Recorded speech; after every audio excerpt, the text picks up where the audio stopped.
सारा रा रा रा रा रा रा होली है होली है। सिंगिंग बा अमरजीत सवरिया। म्यूजिक बाय निशाद राज। सारा रा रा रा रा रा रा होली है।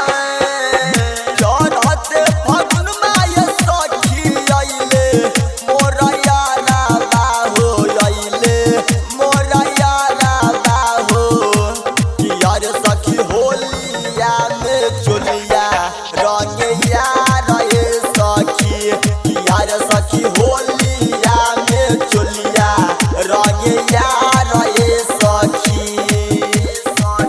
डर नहीं लागल ओकरा आइले हमारा गलिया यार आइले हमारा गलिया रे कि यार सखी होलिया में चोलिया रंग यार ये सखी कि यार सखी होलिया में चोलिया रंग यार ये सखी।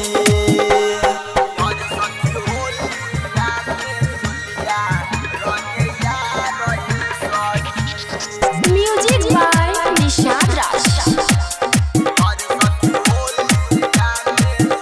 अभी आप सुन रहे हैं अमरजीत सवरिया के आवाज में।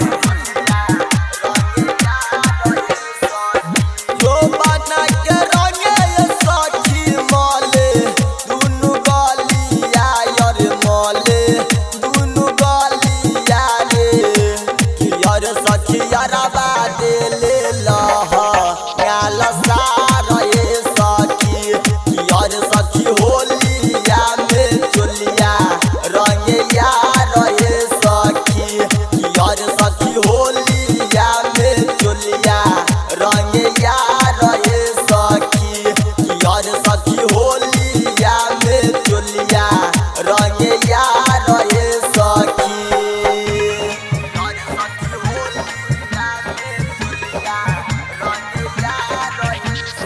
Music by Nishad Raj.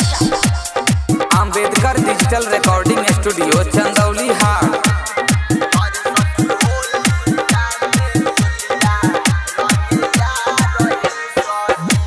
Writer Vicky के संगे आइले डीजे निशाद यार आइले डीजे निशाद हो कि यार सखिया मर जीता चोली हल भार ये सखी कि यार सखी होलिया में चोलिया रंग यार ये सखी कि यार सखी होलिया में चोलिया रंग यार ये सखी कि यार सखी